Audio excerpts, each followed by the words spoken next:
Hola, buenas tardes. Desde Hugo Verde os traemos a Román Travet, que es vecino de Villasur de Herreros y nos va a hablar de un proyecto de aprovechamiento. Os dejamos con él. Vale.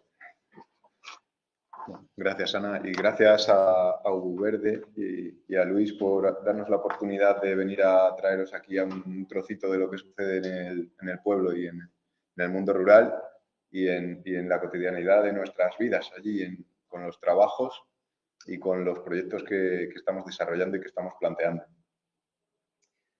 No nos conocemos, no sé qué grado de conocimiento ni de interés tenéis hacia estos temas. Probablemente sepáis más o menos en qué consiste una dehesa. Tal vez no sepáis en qué consiste un trasmocho o un árbol trasmocho. Que levante la mano quien haya oído hablar de esto. Vale. ¿Y de un árbol trasmocho en concreto? A dehesa sí. Vale. Yo estuve a principios de este año con nosotros en unas jornadas con Villasur. Ah, vale. Vale, entonces ya estás puesta en el asunto. Por eso tenía tanto interés.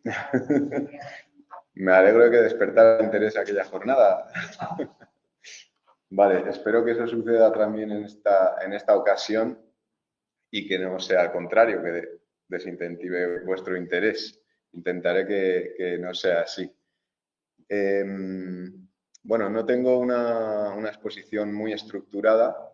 Vamos a dar primero voy a intentar hacer una introducción, aparte de la que ya se ha hecho, sobre mi persona, también de la temática que nos ocupa, para después ir desvelando vuestros intereses y conducir un poco más la ponencia y el debate, que va a durar como 1 hora y en total 1 hora y media con las intervenciones. Me apoyaré en la presentación de PowerPoint, aunque no me gusta demasiado. Soy más amigo del tú a tú y de la conversación, porque esto como que nos dispersa mucho las pantallas, desde que tenemos 0 años hasta que ya somos mayores. Entonces, como digo, pues, sin embargo, me apoyaré para que veáis algo que realmente in situ se ve mucho mejor y da mucho más juego, ¿no? Salir al campo, como hicimos la semana pasada, con la gente que vino allí, que vinieron unas 20 personas también, convocadas con Hugo Verde, y que pudieron disfrutar y pudimos disfrutar, yo creo, de conocer directamente las actuaciones que estamos haciendo y el porqué de las mismas, con el material allí mismo, delante de la gente, que es el ecosistema, los árboles y toda la diversidad de la que disfrutamos, ¿no? En este caso, en Villasur, y en Herreros y en Urrez. Bueno, como decía Ana, me llamo Román, soy vecino de Villasur de Herreros y allí nos dedicamos sobre todo a la actividad agrícola, a la ganadería, a las actividades forestales, en parte. Estamos desarrollando una iniciativa que llamamos Entre Robles, que incorpora la actividad forestal, sobre todo encaminada a la intervención en las dehesas, en estos ecosistemas humanizados que permiten el aprovechamiento, en nuestro caso, de las leñas. Nosotros nos dedicamos a hacer leñas para los vecinos, o sea, somos leñadores, y también a ciertas intervenciones forestales de tipo de restauración de ecosistemas de dehesa, ¿no? Donde el principal protagonista es el roble o el árbol trasmocho. En nuestro caso, los robles en general, de la especie Quercus pyrenaica, aunque también de otras que vamos a ver. De esta vivencia cotidiana me gustaría levantarme, pero no puedo porque me están apuntando con la cámara, ¿vale? Porque aquí sentado se acumula el nervio.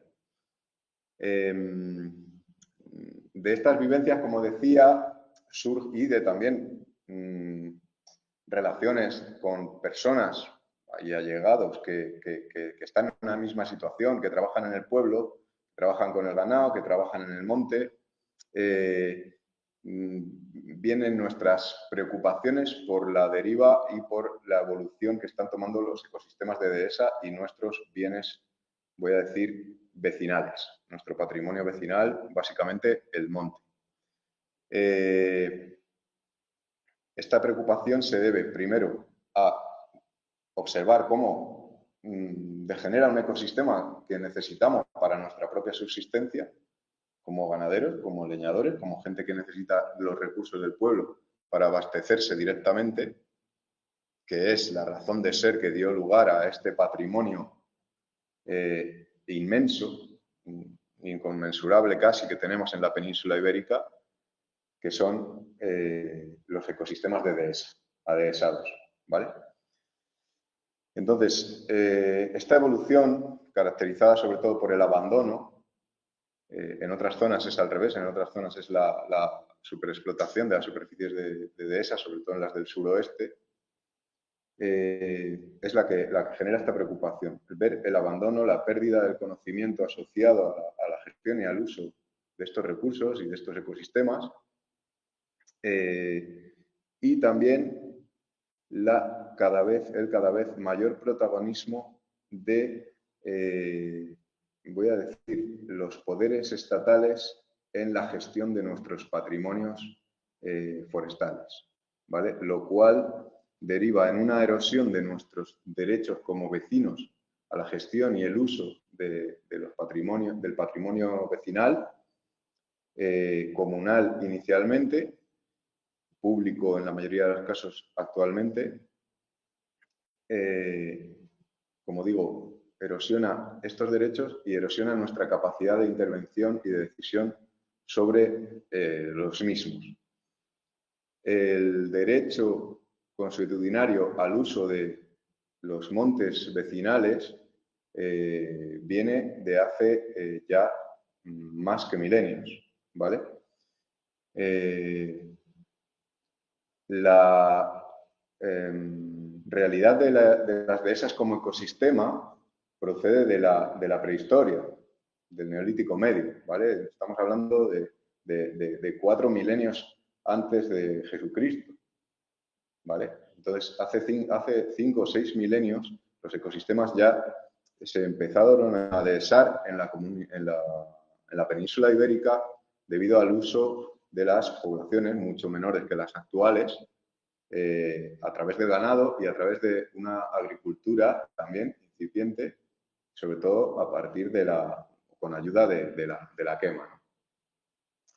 Hasta la actualidad, estos ecosistemas adehesados han tenido una gran estabilidad, ¿vale?, que ha permitido desarrollar unas sociedades que a su vez han podido, gracias a esta estabilidad y esta seguridad en el acceso a unos recursos básicos, pastos, bellota, leña, dedicarse también a otras actividades y generar una cierta evolución civilizatoria.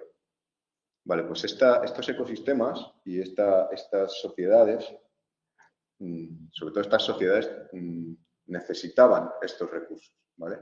Desde hace medio siglo, pues esta dinámica de milenios parece que ya no sirve y las dehesas, sobre todo las dehesas vecinales castellanas, que es el motivo que nos trae aquí, sufren un proceso de decrepitud, de abandono y de desaparición acelerado,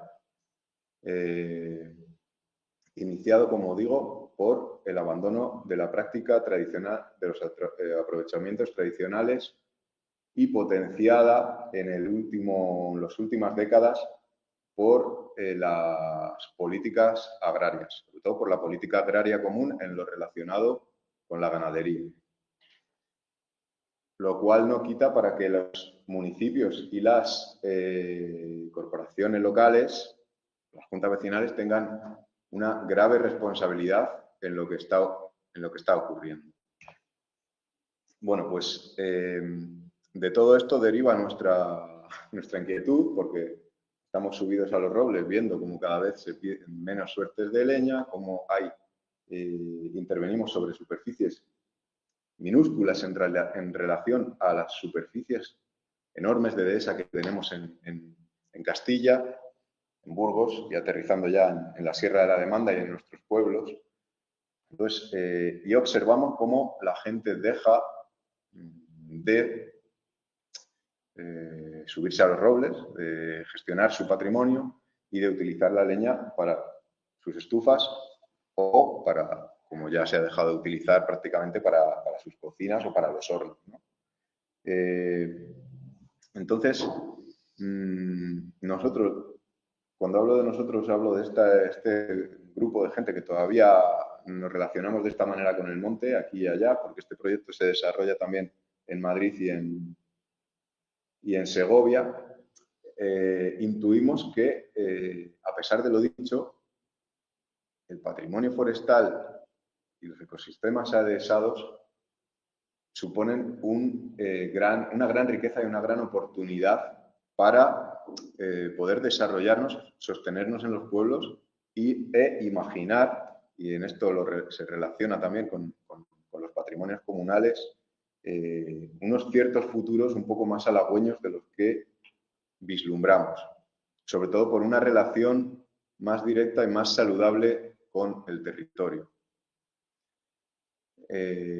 Entonces, bueno, después de esta introducción, también añadir que una dehesa, aunque casi es mejor bueno, no me puedo mover, así que ¿se ve el puntero? El puntero no se ve, ¿verdad? Vale. Bueno, una dehesa básicamente es un monte mediterráneo atlántico, bien de especies esclerófilas como las encinas o los alcornoques o caducifolia, como nuestros robles o como las hayas, donde ha habido una intervención humana en el sentido de potenciar el estrato arbóreo de una determinada manera, sobre todo con las podas y la extracción de leña, la reducción del estrato intermedio de matorral y la potenciación del estrato herbáceo, sobre todo por el aprovechamiento del ganado, ¿no? En la península ibérica en general de la cabaña ovina y caprina, ¿vale? Esto es importante decirlo. Actualmente en crisis. Estas dehesas, definidas así como un ecosistema donde hay un equilibrio entre las intervenciones humanas, el ganado y las especies naturales que nos encontramos en el ecosistema, procede y no existirían si no hubiera un proceso histórico de generación de este patrimonio comunal o paulatinamente enajenado, privatizado, pero que supone grandes extensiones con una gran diversidad biológica y una cierta, un más o menos escaso esfuerzo de trabajo del ser humano. Es decir, las dehesas, dentro de lo que podríamos, bueno, tal vez voy a avanzar un poco con la presentación, a ver si me manejo yo con estos aparatajes, porque la presentación, aunque la he hecho yo, no quiere decir que sea ningún experto. De hecho, ya estos programas están obsoletos. Ya debe haber otras aplicaciones, etc., para que esto sea todo mucho más vistoso. Pero bueno, este es uno de los parajes en los que estamos interviniendo en Villasur, ¿vale? Representativo de una dehesa, como digo, en el sentido ecosistémico de la palabra, puesto que también es un término polisémico que da lugar a confusiones. Cuando decimos dehesa, no estamos hablando siempre de lo mismo, ¿vale? Pero como en relación a ese monte hueco en el que hemos intervenido, del cual efectuamos distintos aprovechamientos de carácter generalmente extenso, a esto es a lo que nos referimos con dehesas, ¿vale? De todas formas, luego trataré de aclarar algunos términos más.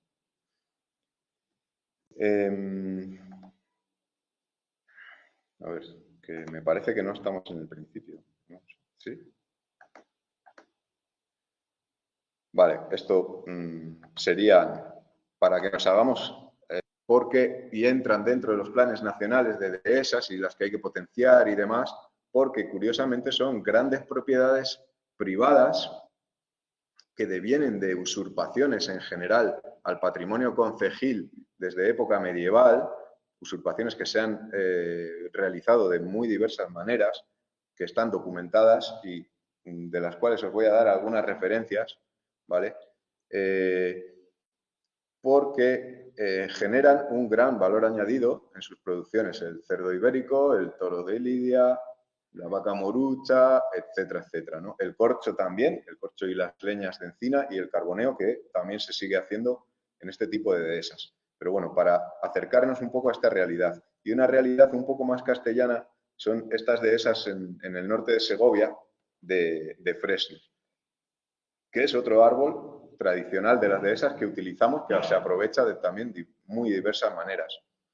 Y otras dehesas también con una intervención más intensa ya con producción agrícola, que esta es una característica también importante de las dehesas que permite o interviene también la producción agrícola.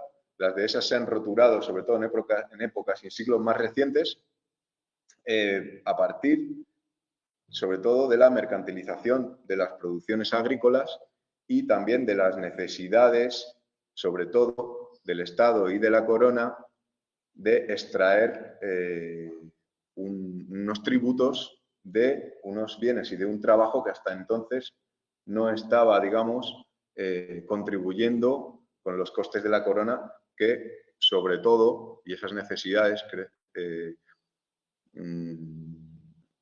aumentaron mucho con las campañas bélicas, ¿no? Gracias a las campañas bélicas en Europa y en América, claro. Pero, y esta es un poco la demarcación de esa digamos, ese paradigma de dehesa del suroeste de la península, que ocupa unos 3 millones de hectáreas, pero aquí tenemos esto, ¿no? Este patrimonio increíble que más o menos conoceréis, que son las dehesas vecinales castellanas, en general ahora montes de utilidad pública, pero son un patrimonio de todos, que es un patrimonio de los pueblos y que todavía mucha gente, entre ellos yo, concebimos como bienes comunales que pertenecen a la vecindad, sobre el que tenemos derecho de uso, de disfrute, y que debe ser cuidado, protegido y nunca más alienado, ¿no? O enajenado. Estos son parajes de Villasur, perdón. Estos son parajes de Villasur de Herreros. Es que a mí me aparecen dos a la vez en la pantalla y por eso me confundo. Este paraje es Los Cabriales de Villasur de Herreros. Esto es Uzquiza, que actualmente está debajo del pantano, pero que conserva gran cantidad de monte y de dehesas. Estas son la majada o las tenadas del Quemado Nuevo, que se llama. Antes el monte se gestionaba con fuego también, y el fuego no es ajeno a este tipo de ecosistemas, ¿vale? Lo que pasa que se utilizaba con una finalidad y ahora, digamos que esa finalidad tal vez no tiene tanto apremio y existen otros problemas, como sabemos, ¿no? Pero estos ambientes y estos parajes se han construido desde la prehistoria con el uso del fuego. O sea, esto hay que decirlo claramente. Estas fotos son de este año, las hice en Palazuelos de la Sierra, donde tienen unas dehesas espectaculares. Aquí no ha entrado otro problema como ha entrado en Villasur, que son las plantaciones masivas de coníferas, los monocultivos de pino, voy a decir, ¿no? Aquí no han sido invadidas las dehesas. En Palazuelos no tienen ni un pino, lo cual nos da bastante envidia porque tienen un potencial muy grande de uso ganadero, ¿no? Allí hay varios ganaderos con cabañas ganaderas potentes, y hay una cultura todavía de conservación del monte y tienen un interés en conservar sus robles y sus dehesas. De hecho, vamos a hacer una intervención para, digamos que estamos formalizando o definiendo un acuerdo con el ayuntamiento mediante el cual nosotros les podamos los robles, porque ya nadie quiere subirse a podar robles, los vecinos pagan una parte y el ayuntamiento paga otra parte, ¿vale? Los robles se quedan podados y el resto de los trabajos de las leñas se los hacen ellos, ¿vale? Estos son también en la dehesa de Palazuelos de la Sierra, uno de los montes adehesados, que tienen unos robles realmente imponentes. En este caso, un roble con una poda, a mi juicio, bastante defectuosa. Pero bueno, lo importante de la foto es que se conserva el aprovechamiento de la cultura de extracción de las leñas asociada a la ganadería y al pasto y al uso del pasto, que es lo que permite que estos montes estén, como este, relativamente huecos y relativamente accesibles, lo cual no quiere decir que no haya una diversidad importante. Como podemos ver, hay zonas con arbustaje, zonas más abiertas y zonas solo con arbolado, ¿no? Pero bueno, esta diapositiva. Bueno, Antonio, tú igual ya te las conoces, ¿no? ¿No? Porque algunas las utilicé también en la... Bueno, entonces tú sí, en las jornadas. Estas son las distintas especies de robles que tenemos en la península ibérica. El primero es el Quercus pyrenaica, el segundo es el Quercus robur, el tercero es el Petrea y el cuarto el Faginia, que es el quejigo. El rebollo, el roble albar, el Quercus petrea, que es el negral, ¿no? ¿Cómo se llama? Los negrales, bueno. Y el quejigo, que es el pequeño de la familia, de hoja más coriácea y más adaptado a suelos tal vez un poco más, ambientes más rigurosos, ¿no? Sobre todo de suelo. Y porque nos hagamos una idea de su distribución del Quercus pyrenaica, que nos da también nos anticipa dónde estamos ubicando el foco de este tema, ¿no? De los montes y las dehesas vecinales, que están asociados a los montes de utilidad pública y a la vez a la distribución del Quercus pyrenaica en general. Paso estas y me voy aquí. Esta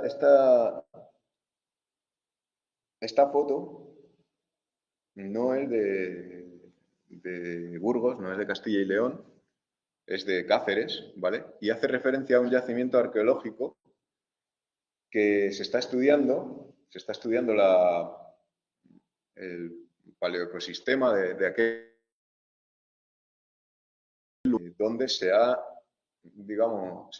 donde se ha constatado que los adhesamientos proceden ya de épocas neolíticas.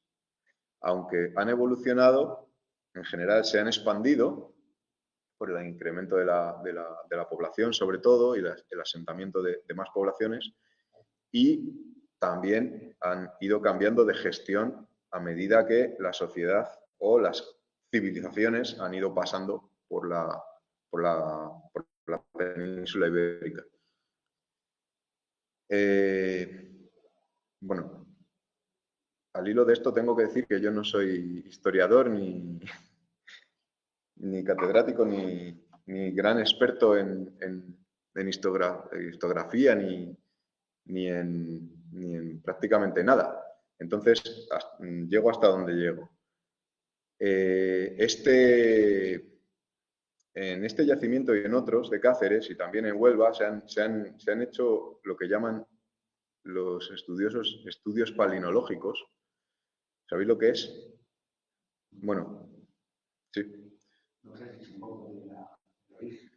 Bueno, en concreto me estoy refiriendo al estudio de las proporciones del polen fosilizado. Bueno, no sé si fosilizado, igual me meto en camisas de 11 varas, pero a priori fosilizado, si no estaría vivo o muerto, pero no habría llegado, que se han acumulado en estos yacimientos y que a día de hoy pueden ser estudiados. Entonces han visto la proporción de pólenes de arbóreos de quercíneas, de encina, de alcornoque, de arbustos como el acebuche, de gramíneas y de herbáceas, y gracias a esa proporción han visto que se corresponde en ciertas zonas de esos lugares con los ecosistemas de dehesa actuales, ¿no? Entonces, a partir del estudio del polen, han podido determinar que ya se estaban abriendo los montes, que había ganaderías transhumantes, que había una relativa, o que luego que ha habido también procesos o zonas donde no hubo ese adhesamiento, más presencia sobre todo de acebuche en estas zonas, ¿no? Porque son montes más mediterráneos, más presencia de matorral, y así han ido deduciendo, incluso han ido deduciendo características de estas sociedades neolíticas, por ejemplo, la aparentemente ausencia de desigualdades sociales, ¿no? Y esto hasta más o menos el segundo milenio antes de Jesucristo.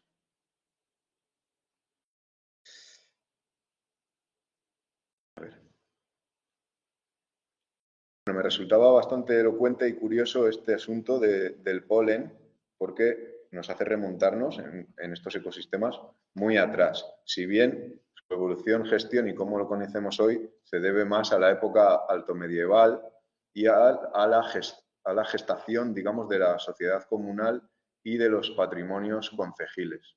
Los comunales asociados a los concejos vecinales que fueron desarrollándose sobre la Edad Media, ¿vale? El hecho de estos procesos históricos, en general socialmente desconocidos o despreciados, es importante como conciencia de una población que sabe de dónde proceden sus recursos, ¿no? Lo que acontece es una desmemoria y un desinterés en relación a de dónde viene, cómo se ha gestionado y de quién son todos estos patrimonios, ¿no?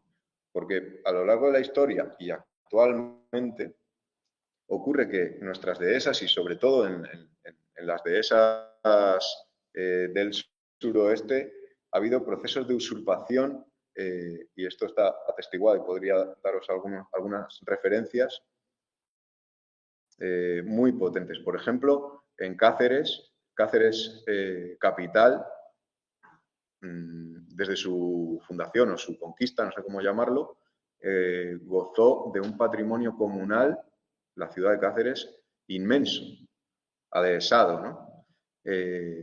Hasta hace 2 o 3 décadas se daba por sentado que los procesos de reconquista en el sur y en el suroeste peninsular derivaron en una gestación inmediata de grandes propiedades, ¿no?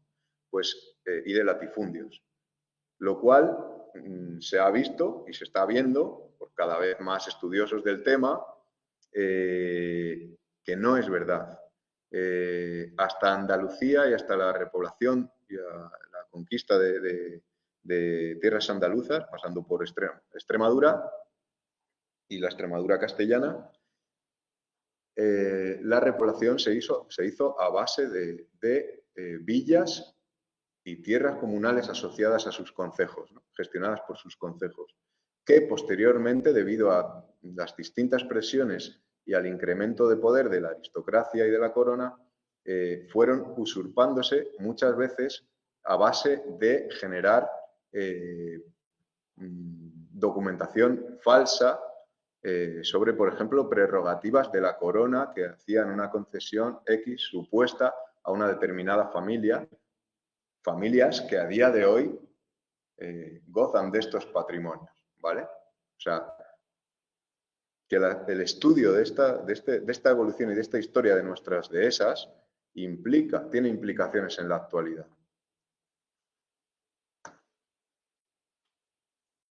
Bueno, como decía, el término dehesa alude a diversas realidades. En este caso aquí tenemos para ilustrar las dehesas boyales, que son aquellas que estaban cercadas y reservadas al ganado tiro, a la cabaña o al ganado de trabajo, a las yuntas de bueyes, caballos y demás, ¿vale? Esta es la dehesa de Hontoria del Pinar. La fotografié hace poco desde la sierra, que ellos llaman la sierra, y me pareció emblemática. Actualmente sigue teniendo un uso ganadero, como se puede ver, si no estaría invadida de matorral, y está flanqueada por páramos de sierra, ellos lo llaman la sierra, esta es la parte de arriba, que es también un sistema adhesado, en este caso, de sabinas. Tenemos una cierta polémica entre si las sabinas se trasmochan o no se trasmochan. Un árbol trasmocho, lo anticipo, es el árbol protagonista de las dehesas en general. Es un árbol intervenido para aprovechar su leña y que ha sido formado por el ser humano a base de quitarle la guía principal y potenciar ciertos brazos laterales que son las grandes mochas, pezones, muñones, o como se llamen en los distintos sitios, ¿no? Que aparecen en la cruz del árbol. Luego lo vamos a ver. Me voy a saltar algunas cosas que ya he mencionado, ¿vale? Entre las cuales algunos de los sitios importantes que no he comentado son la creación de la mesta y el apogeo de la mesta con los reyes católicos. La mesta representa, digamos, a los intereses económicos de la aristocracia de entonces, lo que serían ahora los grandes bancos y las grandes transnacionales, pues entonces era la mesta, y la mesta tenía un poder gigantesco que condicionaba la posibilidad de uso de los pastos por parte de las comunidades locales. Entonces, los propios concejos adhesaron sus montes, los cercaron, y la corona tuvo que reconocer, digamos, su derecho al uso y al disfrute de esos montes, ¿no?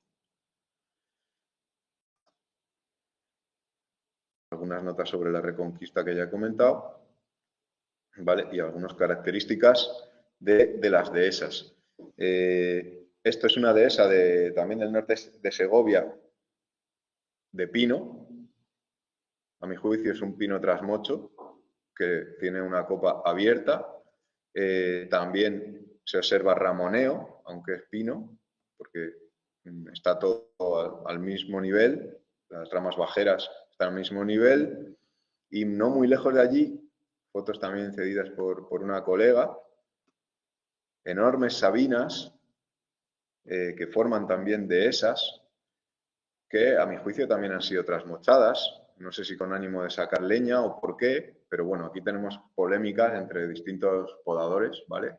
Que hablan de que, bueno, no son trasmochos. A mí sí me parece que es un árbol que ha sido, digamos, intervenido de esta manera y que ha desarrollado una copa y un ramaje diferente de lo que sería una encina de porte, una sabina de porte natural, pero bueno, a título testimonial, pues un tejo al lado de una ermita, probablemente lugar de reunión de un concejo o algo así, y dehesas en el norte de la península, atravesadas por rebaños de ovejas, en este caso de esas de castaño.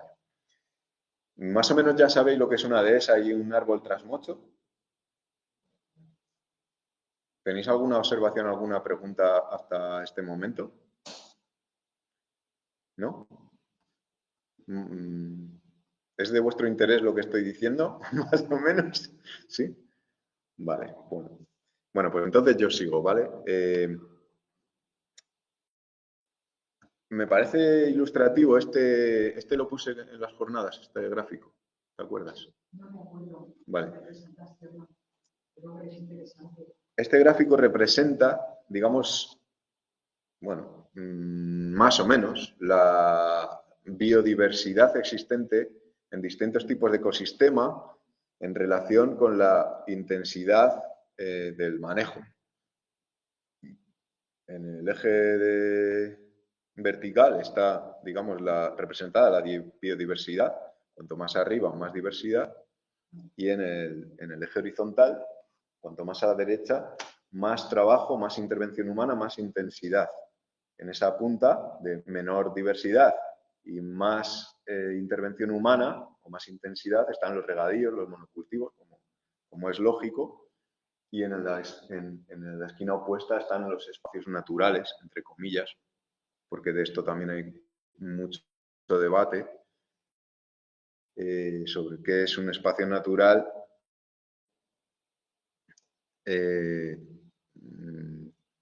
Pero bueno, no me voy a meter ahora en esa cuestión, simplemente la cuestión de que las dehesas se encuentran en un lugar intermedio dentro de esta gráfica, donde hay unas diversidades en función de dónde te vayas, te vas arriba relativamente altas, según qué dehesas, más bajas, porque como hemos visto hay distintas tipologías de adhesamientos, ¿vale?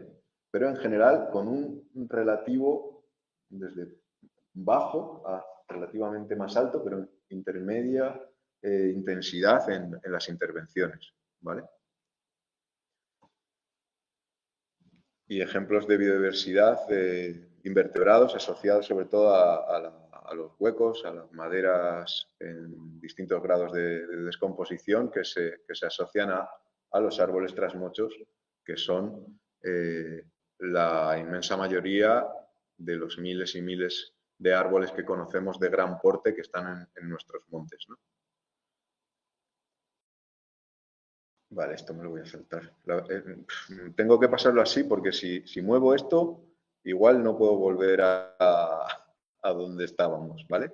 Pero entramos ya en la problemática de las dehesas, que ya he anticipado, que se refiere sobre todo al envejecimiento, a la decrepitud acelerada de estos ejemplares, ¿no? Ahí podemos ver, esto está hecho también en Villasur, esta foto. De esto, vayamos por donde vayamos, nos lo vamos a encontrar. Son árboles pasados de turno cuya gestión se ha abandonado. Este árbol debió haber sido podado hace 40 años. Como veis, la evolución de un árbol pasado de turno. Un árbol pasado de turno es aquel que no se ha podado en el momento en que había que hacerlo. Entonces, ha evolucionado de una manera en la cual el árbol ha potenciado el crecimiento vertical de unas pocas ramas que han alcanzado mucho porte, mucho peso, que obliga al árbol a realizar un gran esfuerzo en el transporte de nutrientes desde la raíz a las hojas y desde las hojas a la raíz, ¿vale? Que interviene, o sea, que supone un debilitamiento paulatino del árbol y una situación más vulnerable, por ejemplo, ante el viento o la nieve.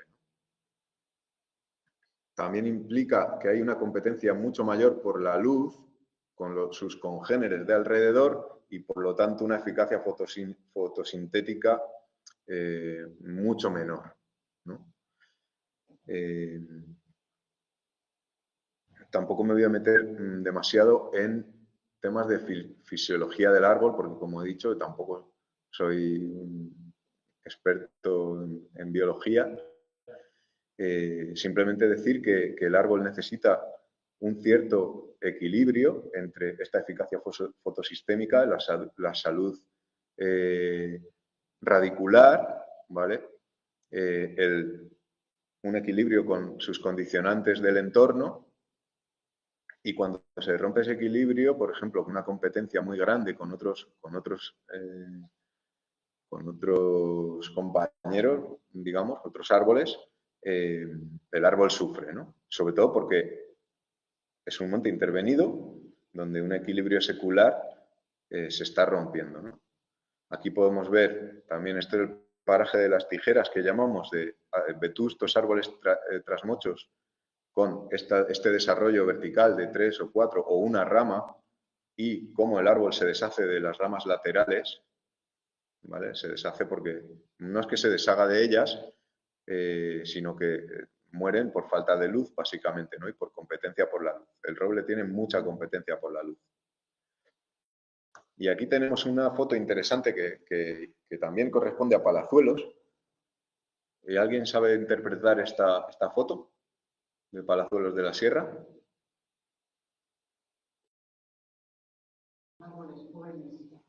Son árboles jóvenes, relativamente, pueden tener 70 años, ¿vale?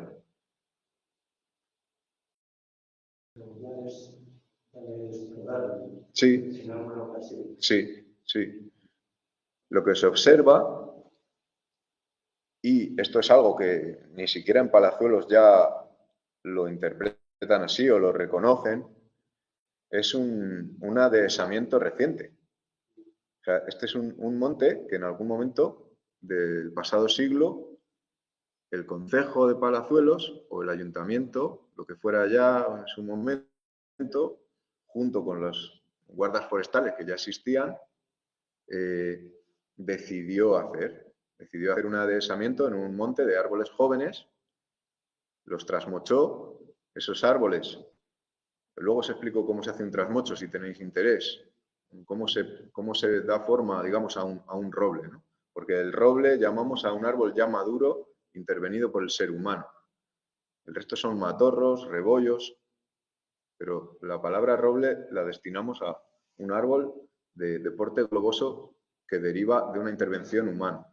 Si no, al menos en Villasur, y por lo que sé, tampoco en la Sierra Norte de Madrid, lo llamamos roble.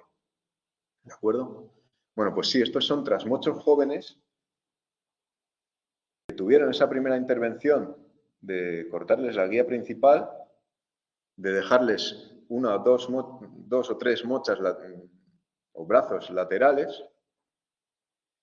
Probablemente al año siguiente esas guías, a su vez, se acortaron para generar esas mochas y unos nuevos rebrotes.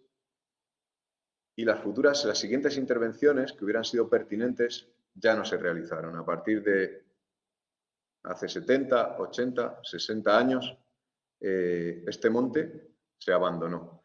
Y aún así es todavía reconocible, digamos, lo que ha sucedido y lo que es en realidad, que es un ecosistema humanizado. ¿Qué les ha sucedido?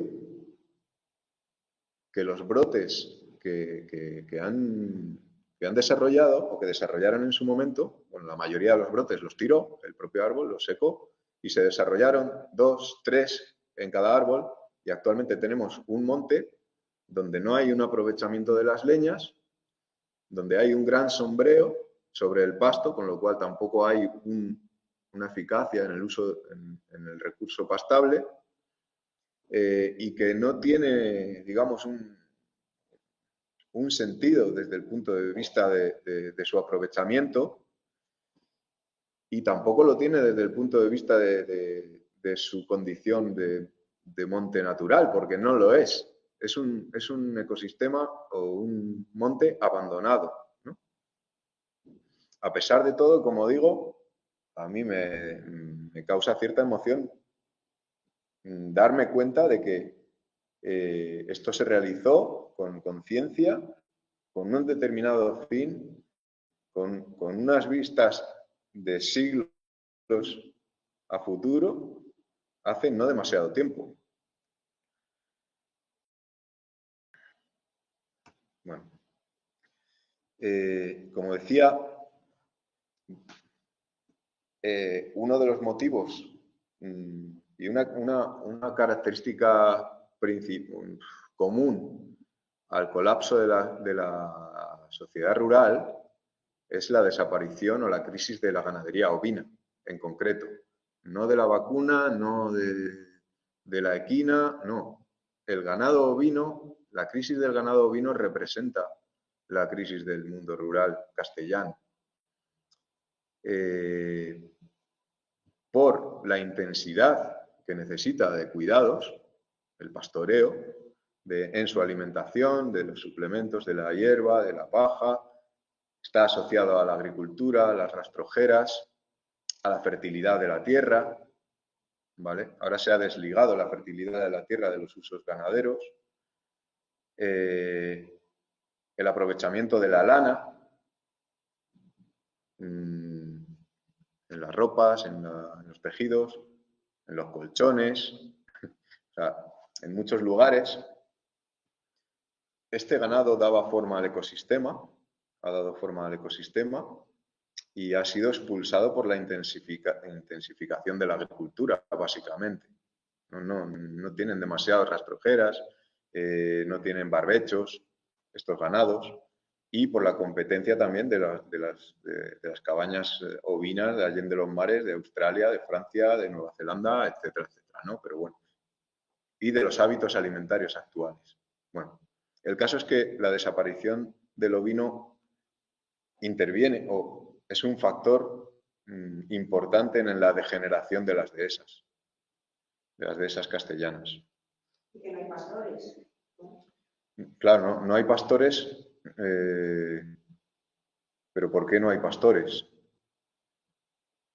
¿Por qué no hay gente que se dedique a la ganadería o que se introduzca en el mundo de la ganadería? Yo conozco a bastantes personas jóvenes, curiosamente. El otro día en la visita había una chica que se quiere dedicar, que quiere ser pastora, quiere tener una ganadería de ovejas o de cabras. Están buscando, están mirando por allí y tal. Hay más gente. ¿Por qué no? Sí que es cierto que hay, digamos, una tendencia social a despreciar ese oficio o a despreciar las actividades.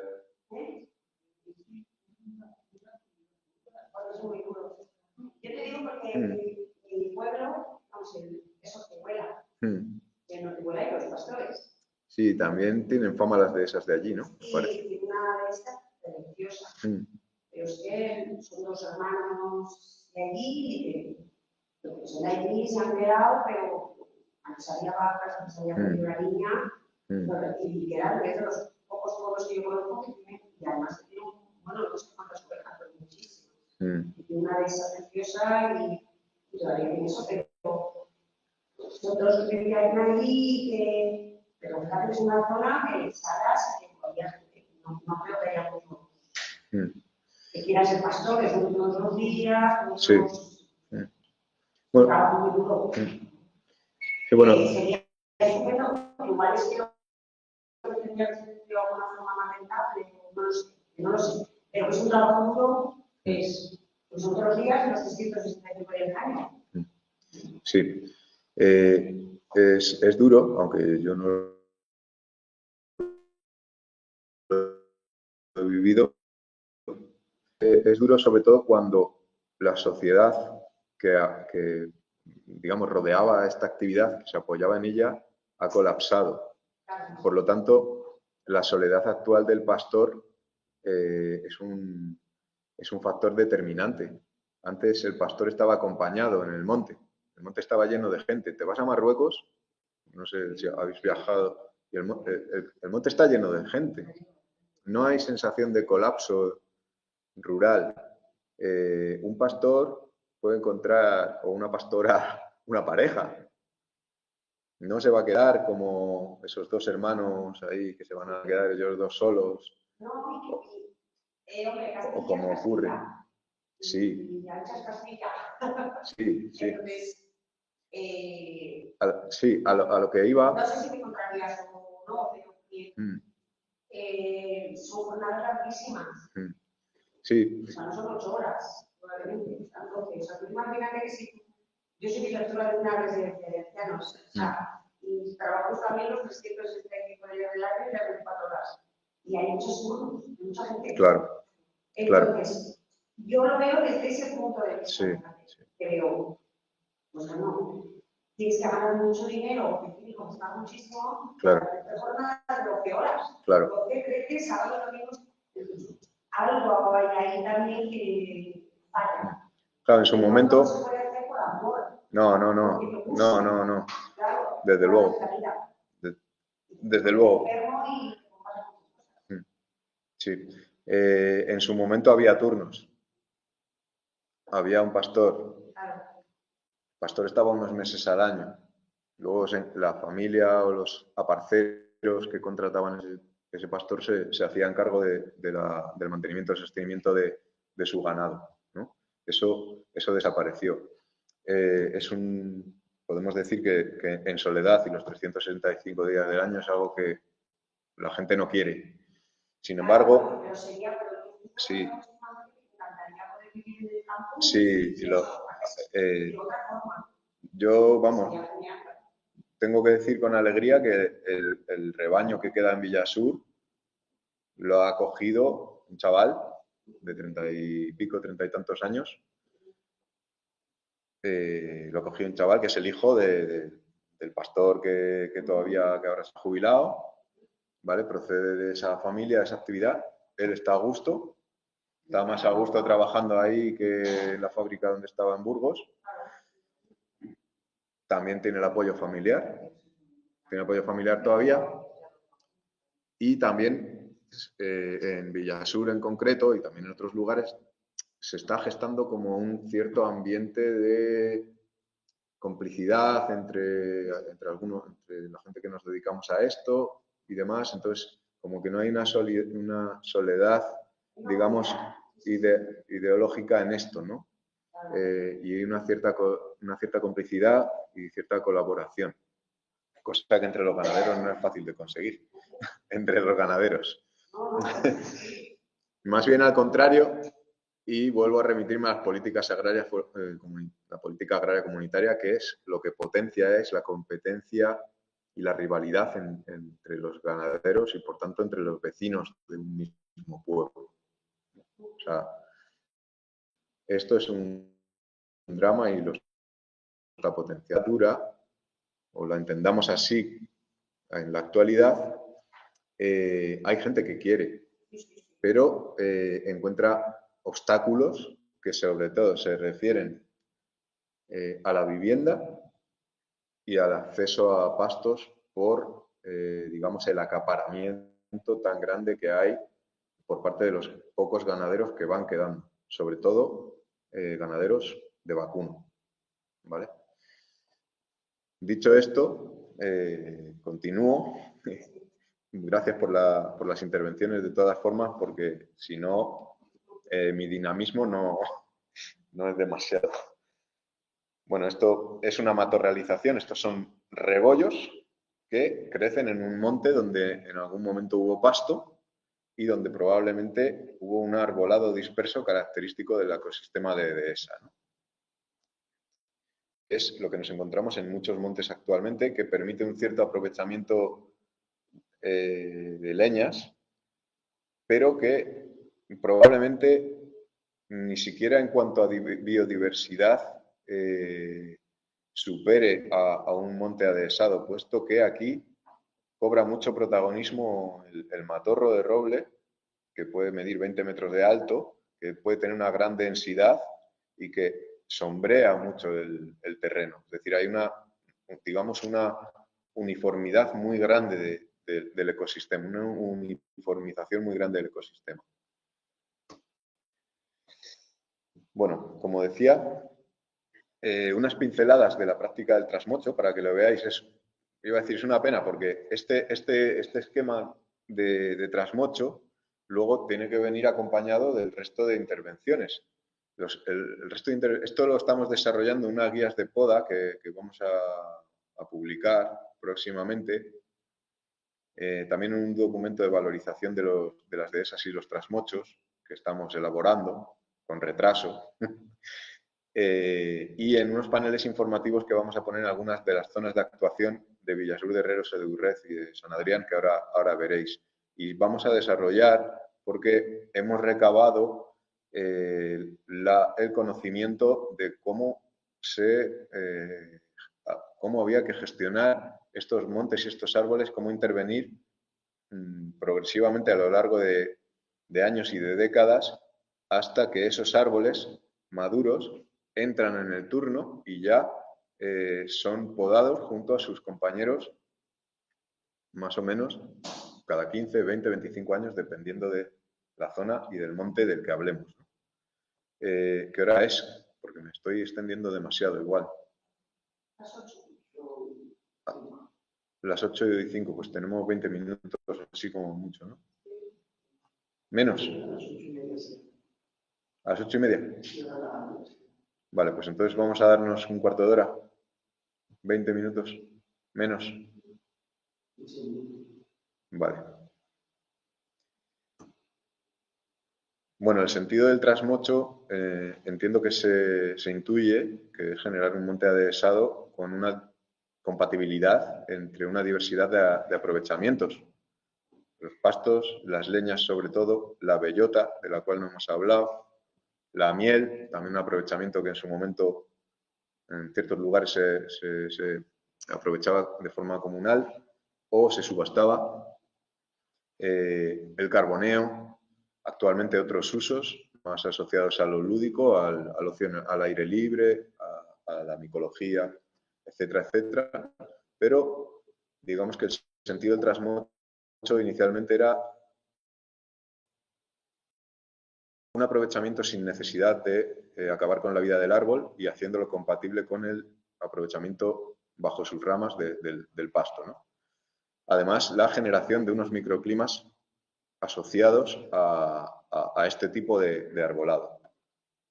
Esto está sacado de una guía de poda elaborada por el Servicio Territorial de Medio Ambiente de Soria, donde está bastante viva todavía la cultura del trasmocho. Sí, sí, es muy sencilla, pero está muy bien. Y bueno, esto es esquemáticamente cómo se efectuaría la poda del árbol, cómo el árbol se recupera. Y aquí tenemos una foto también de Palazuelos, de un árbol con un rebrote al cabo de 1 año, 2 años, después de ser podado, con un rebrote bastante potente, ¿vale? Y algunas, es decir, ante los ojos de un determinado, digamos, conservacionismo desligado de la ruralidad y desligado de la realidad de los pueblos, esto podría ser una especie de mutilación, no lo sé. Pero la realidad es que esto salva la vida del árbol y que la longevidad de estos árboles puede superar incluso la longevidad de los árboles de porte natural siempre y cuando se mantengan las atenciones, claro. Si no, nos encontramos con casos como estos, donde ante un abandono hay que intervenir de forma drástica si se quiere que el árbol tenga una viabilidad. Y con una estrategia, una intención también difícil de definir a largo plazo. Es decir, ¿para qué hacemos esto, no? ¿Para qué hacemos esto? ¿Para qué intentamos recuperar o sostener la vida de un árbol a largo plazo, como hacían nuestros antepasados, si luego, digamos, no va a tener sentido, no se van a utilizar ni se van a mantener los usos ni el cuidado? Bueno, es una pregunta que hay que responder. Eso va a ocurrir, va a ser necesario esto dentro de 100 años, de 200 años. Se puede regenerar en caso de que desaparezca y luego sean menciones en árboles pasados de turno, como este en Soria también. Esto de dejar tocones a veces no está cuestionado, sobre todo por parte del paisanaje. Estos tocones gordos que se dejan, se habla de que después se secan, que los rebrotes que nacen sí, pero que el tocón en altura no va a tener mucha viabilidad. Es un intento de alargar también la mocha, lo cual dificultará futuras podas, porque te tienes que subir más arriba.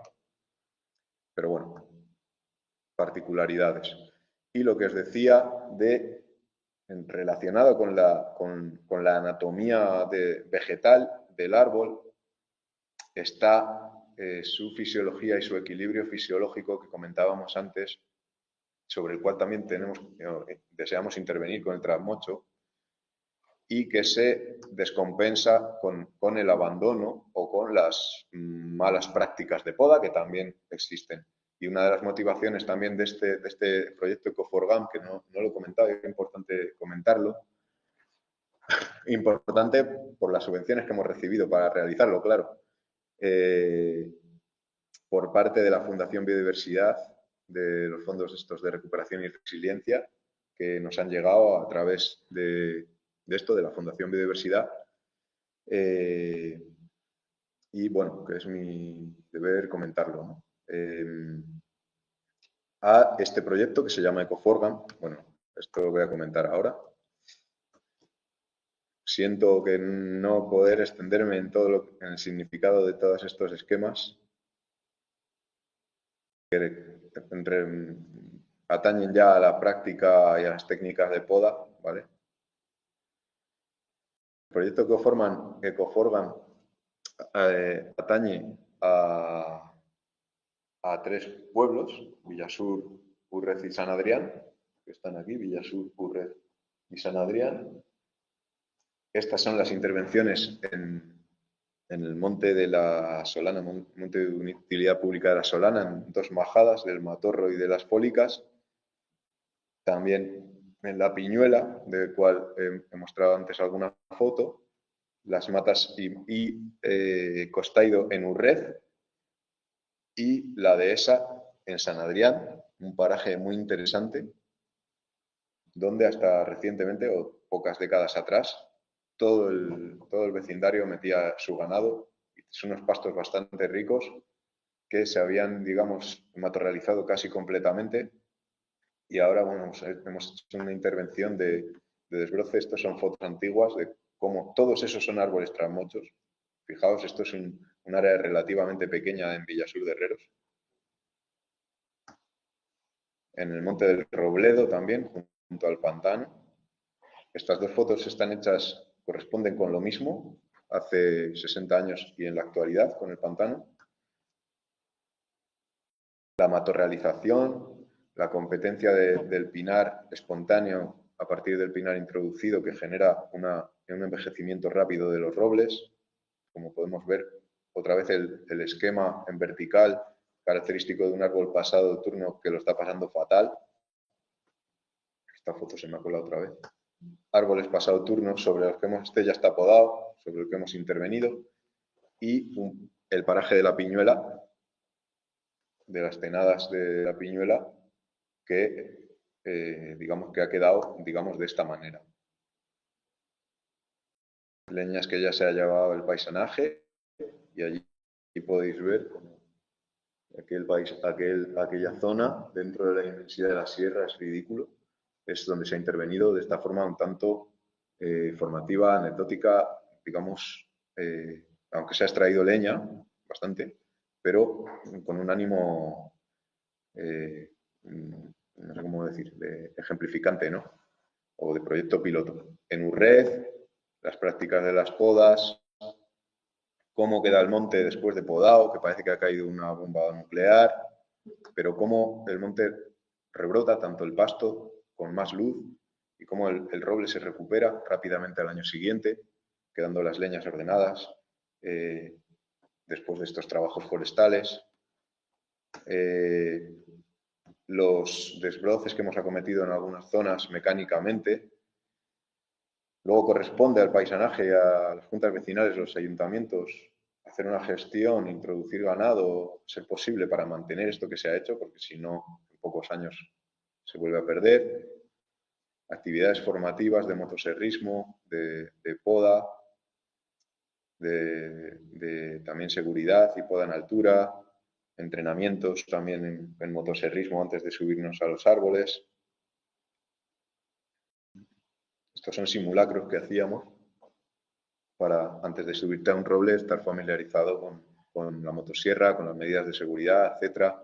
Formación también en trabajos forestales con tracción animal. Bueno. Y una serie de bibliografía que recojo aquí, que quien quiera, he traído algunos de los libros referentes que he utilizado y que estamos utilizando. Y como decía, pues bueno, esto es Salguero de Juarros, también es justo decirlo. Uno de los robles que también hemos podado con una cantidad enorme de mochas. Esto es una estructura diferente de cómo en cada sitio tienen un estilo diferente, pero el alcalde de allí tiene un interés especial también en conservar la dehesa, en que se utilice, y nos pidió si podíamos podar unos cuantos robles para los vecinos y así lo hicimos, ¿no? No fue fácil por la envergadura de este mamotreto, que aquí no se aprecia, pero que era realmente enorme. Y con una proliferación muy grande de madera y de madera en vertical que lo hacía un tanto complicado, y sobre todo de mochas con mucho desarrollo horizontal. Bueno, como decía, aquí están todos los logos, ¿vale? Aunque quede mal decirlo, ¿me puedes hacer una foto, Ana? Porque la vamos a necesitar, porque esta actividad está enmarcada dentro de la estrategia de presencia social dentro del proyecto. Vamos a realizar también otra presentación próximamente con los vecinos de Palacios de la Sierra, que no, por iniciativa suya se ha despertado bastante interés entre los pueblos al ver el resultado y la utilidad de esta intervención sobre este asunto. Ya no se pueden acoger a este proyecto, pero es de esperar que, igual que en Palazuelos de la Sierra y tal vez en Villasur, tengan continuidad y se inicien proyectos así o se estimule proyectos parecidos o de gestión de este patrimonio que es realmente espectacular.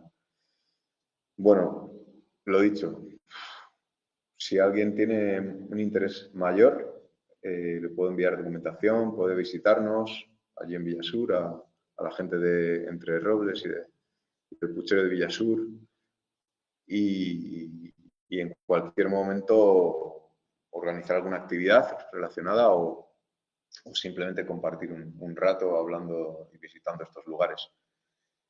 Así que gracias una vez más. Y eso.